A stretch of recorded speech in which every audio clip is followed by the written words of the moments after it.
It's Easter. Happy Easter. Happy Easter. Quaranteaster. Quaranteaster. It is that, yeah. And I guess because of that, I woke up really sad this morning. You haven't not gone to church or not been able to go to church on Easter? Yeah, I was feeling sad about a lack of feeling of community, I think, that we're all going through right now, obviously, being isolated.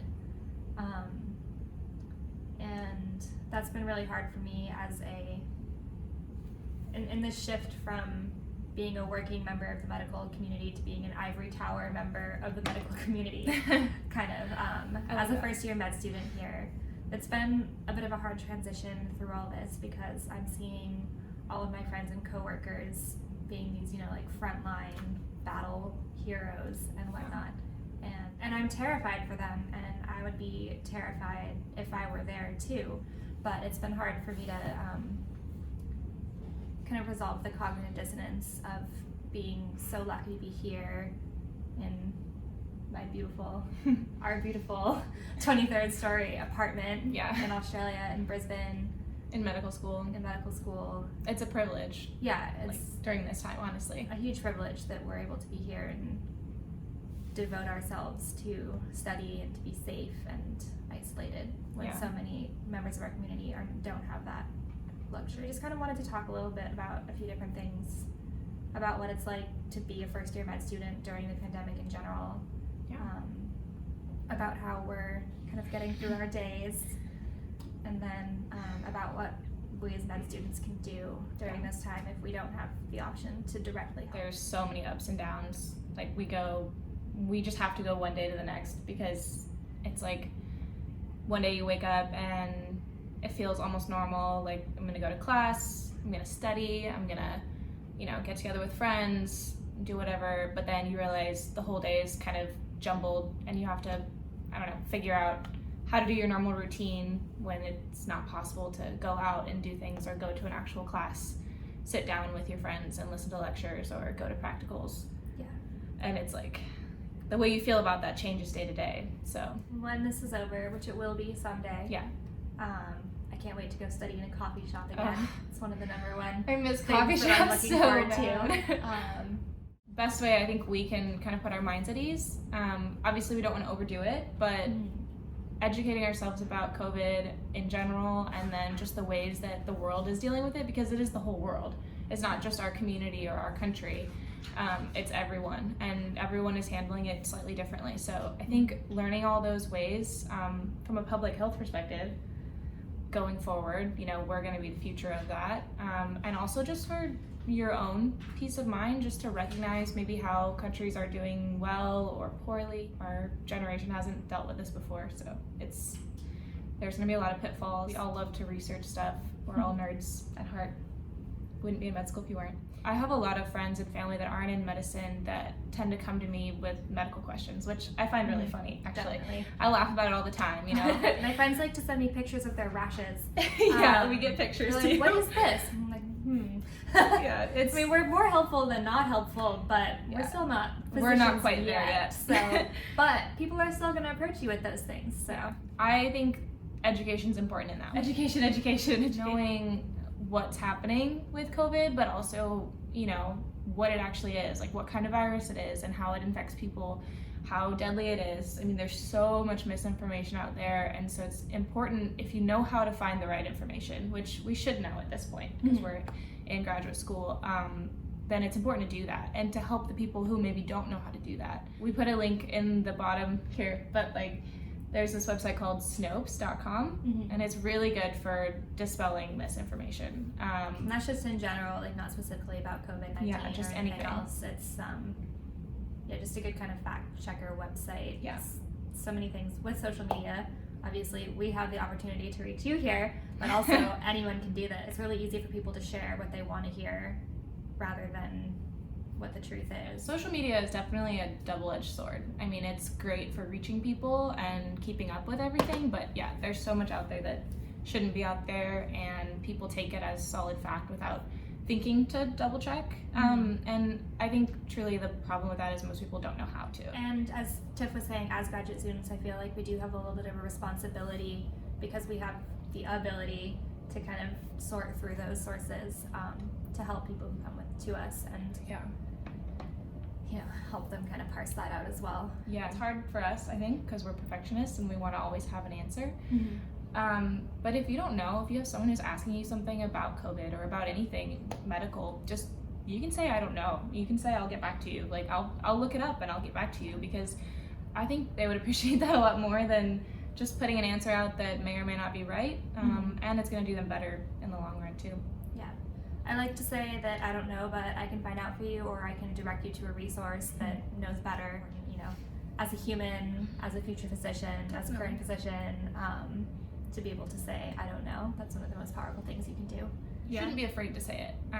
Obviously, we want to know the answers, but we don't know all the answers. So it's really important to learn how to say that. And I think this is a good time to start. Year 1 of medical school, year 2, whatever you're in, pre-med, is a good time to start, because we don't know everything and we're not even close. So it's quite humbling, I think, to say that. And as med students and people sort of in healthcare fields, there's actually a lot of resources out there, probably an almost overwhelming number of resources, even for COVID. But we found a couple that we've really liked, some podcasts, some kind of CME style classes. I'm a huge fan of EM board bombs. Both Tess and I really like emergency medicine. And obviously we're not taking our emergency medicine boards anytime soon, but I love EM board bombs. It's these 2 physicians, ER physicians, and they're hilarious, but they also just give really good pertinent information. And they just recently did a podcast on COVID, just kind of dispelling some of the myths surrounding it, which I found really helpful. Not only talked about the myths, but they talked about some of the facts that we are learning about COVID. So yeah, EM board bombs, shameless plug. I love them. I felt like it was a very accessible level to even as first year med students. Basic enough that you understand what's going on, but then also detailed enough that it really goes into all the science and the whys and wherefores. Tiff and I are just wrapping up cardiology in school, and we studied infection and immunity, sort of an overview first, and we're moving into respiratory now. So those are all super pertinent to what's going on. So we're kind of lucky in that, I mean, if we can see any silver lining in this, that it's related to what we've been studying. So it's been a terrible but interesting thing to go along with while we're working. Kind of ironic in a way. We're also studying for our first mid-semester test coming up. And first medical exam. Woo! Gonna crush it. To know that stuff so that you can maybe learn to summarize it in a way that people who aren't in medicine will understand. It's another big role of physicians as educators, and so being able to take all the really dense science stuff and turning it into a easier to understand digestible but sort of comprehensive way. Which osmosis. Yes. Excellent transition. There's a little segue there. So that's another thing that I've found helpful. Osmosis has been offering some great CMEs that they've been updating as they go. They had one sort of earlier in March, back when the caseload was, I think, approaching 80,000 worldwide. Yeah, it was mid-March, I believe. So they've actually now recently partnered with Coursera and done a little bit more in-depth CME. And it's free for anyone. You can get the certificate for free. A lot of times Coursera courses, in order to get that verified certificate, you have to pay something. But this time around, they're just offering that to everyone. Not sponsored by Osmosis or Coursera, but I think it's a cool opportunity. You can't ignore something as big as COVID and this pandemic. It's a pandemic. I mean, you can't. Exactly. It's hard to ignore. So it's good, instead of just maybe focusing on the negatives, to really educate yourself and make sure you know what you're dealing with. At the beginning, right after schools closed and everything, and the quarantine sort of started here in Australia, just about a month ago now, I think. Yeah, I think we're going on about a month. It was hard to focus on anything other than that issue. So actually taking those osmosis courses kind of helped to calm me down a little bit, understand more of what was going on, and also feel like I was still studying. Because I know that as med students, we feel a lot of pressure to be always working and always studying, and we know that this is, this monumental task that we're going for. But you don't have to be 100% productive all the time, and whatever you can learn is always beneficial. And that's sort of a nice way to balance like the desire to know more about the pandemic and what's going on and how to help and what it is. I think it helps to compartmentalize a little bit. It's like kind of wrap it up and put it away for a little while, like okay, I know a little bit more about it. I'm not as afraid of it. Right. Yeah. Mental health. Yeah, that one's a lot right now. Oh, we mentioned it's up and down. I mean, you wake up some days and you feel maybe more motivated, or other days and you just feel like a slug. Like, I don't even want to sit at my desk because I know I won't study type of days. It's unpredictable. Yeah. We try to set a little bit of a routine, at least getting up, having coffee, breakfast, study, getting out for exercise, doing all those things, but it's still just day to day, even now a month later. Sleep has been the hardest. I think I wake up and I feel tired, so I just kind of lazily make my way through the day. I'm not going anywhere, or I don't have to go anywhere. So if I go outside, maybe I'll exercise a little bit, but not every day. And then by the end of the day, I just feel like I'm not ready for bed, you know? I don't feel like I really did anything, even if I studied all day. I just feel like I sat around. And, you know, we're dealing with other stresses too, other than just COVID. We have our test coming up. We have to continue to learn things every day for med school. Our families are back home, so, you know, we're literally a world away, and, you know, can't just go home. And I know people in America are still dealing with that too. You know, if they've decided to stay wherever their med school is, they may not be in their hometown, or maybe they can't even go see their parents because they're afraid of getting them sick. So we're not alone in that. It's just, I think the geographical distance kind of hits us sometimes, and it's difficult to mentally process that. Another shameless plug, I've started using Headspace, and I believe they're doing, they're offering a free trial right now. And that's kind of one of the reasons why I decided to do it, because it is kind of spendy if you decide to subscribe. But I just kind of reached my breaking point a few nights ago where I couldn't shut my brain off, and it wasn't even, I even exercised that day, but I was just restless. My brain was just going and going and going, but not even in a productive way where I could study. I just couldn't shut down. And so I tried Headspace, and actually it worked really well. I was very skeptical in the beginning, but yeah, it put me right to bed, and I've been doing that now every night for the past 5 days or so. And it hasn't failed me. So I mean, it's not for everybody, obviously, but it's something to try. And what do you have to lose at this point? You know, it doesn't work, so maybe you try something else. But if it works, then it works. Use Centr Fit, which is an app. Actually, you know, Chris Hemsworth designed, but you know, side note. He is. It's true. He is Australian. I actually started using it when I was back in the U.S., and I always got really confused about all the cooking things. I'd be like, what is rocket? What is capsicum? What are all these things? All these Australian words. Rocket is arugula. Capsicums are bell peppers. Fun facts. But anyway, they also have sort of a meditation and sleep visualization component to that. So I use those, and it's really been helping to kind of settle me. And I feel in the past, sort of like Tiff, I was maybe a bit more reluctant to use that, like, oh, like, I don't need it, or like, does it actually work? But any resource right now is totally valid, and give something a try, and it might really work well for you. Yeah, I mean, you never know until you try it. When you have a normal day, you know, maybe you get up, maybe you drive your car to class, or you take the bus, or you walk to a coffee shop or whatever, but you're moving. And when you're stuck at home, you're not really moving that much. Like, you might go to the bathroom a few times, or you might get up and make food, but that's not enough. And so I think having a good exercise routine, whether it's at your home, I know Pinterest has a lot of good like at-home exercises that they've been putting out there a lot more now, or going for a run, or whatever it is, using the apps. There's a lot of fitness apps as well that are giving, you know, free trials or free access, and they're kind of specializing in home, body weight, apartment friendly kind of exercises. So just look into some of those, and there's definitely options out there to keep yourself moving, even though it sounds hard. And hey, if you get used to working out at home, it's cheaper than a gym. It's true. So after all this is over, effective. Get us all learning how to cook and work out. Mental health is more a conversation now publicly than it has been in prior years, I think. Especially with healthcare providers, we're seeing both all the bad things that happen and that are going on, but the fact that there is a conversation is super helpful. And being in Australia has been interesting because there seems to be even more of a focus here on mental health and on checking in with people and on really taking care of yourself.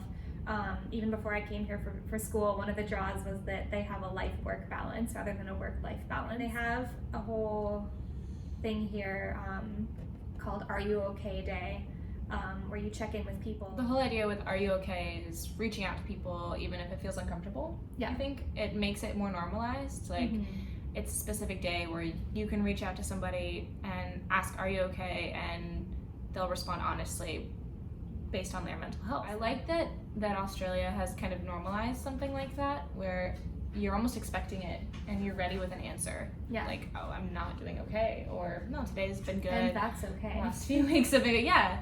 And it's okay, yeah, exactly. It makes your, whatever your answer is fine. It's acceptable. So especially now, whether or not you have family, roommates, or you're living alone at home, it's just really important to reach out to each other, check in, and I don't think anybody right now is going to feel badly about that. They shouldn't. So even if it's someone that you haven't reached out to in a while, you're just curious, you know that they live alone, and you know they're going through something, like maybe reach out to them, ask them, are you okay? We are all in this together, and people are there for you. So yeah, Tiff takes care of me. So. Oh. We take care of each other.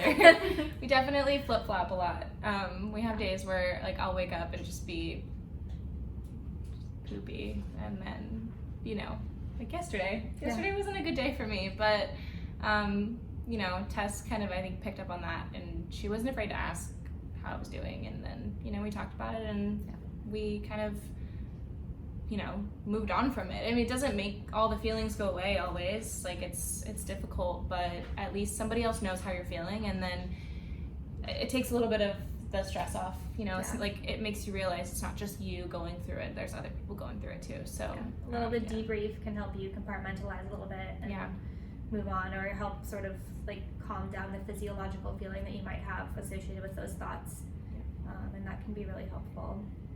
Like, we wish we could be doing more, you know. We wish we could be on the front line or in the hospitals. If we were just, you know, 3 years ahead in our medical education, maybe we could actually help out. I've been thinking a lot about things that you can do or not do. I know there's a lot of like mask making or healthcare PPE donation projects and things like that going on in the US, and there are here as well. We have an interesting group, like a Facebook group here in Brisbane actually, called Adopt a Healthcare Worker, and it's just a big community of mostly healthcare and healthcare associated people, and you can post on if you have something to offer or that you need. So you can say like, oh, I have a really busy couple of days in the hospital, is anyone able to walk my dog? Or I really could use some masks made, or I've made 20 masks, who needs one? Or I have these extra scrubs, or I can take your laundry, I can pick up some groceries for you. So I really liked that kind of community idea of like within a geographic area, being able to reach out to people that you might not know at all and say like, I have these services that I can offer or not. Maybe doing something like that could help you if anyone else is feeling that way.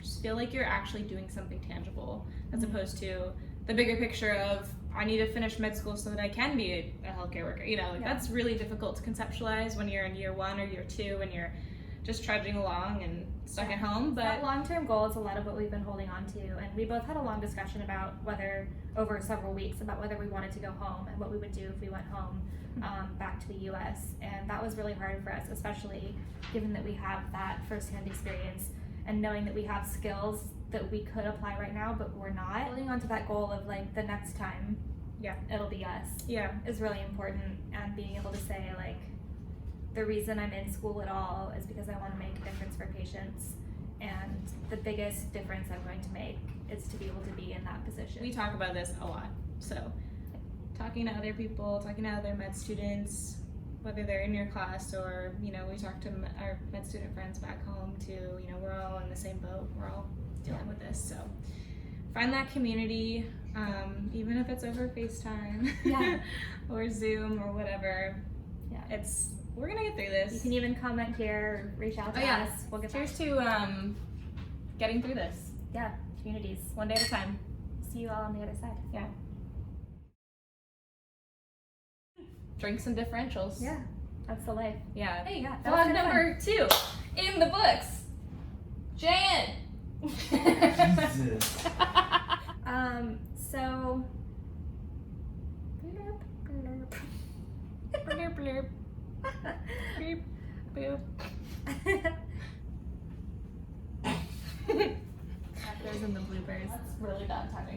dishwasher.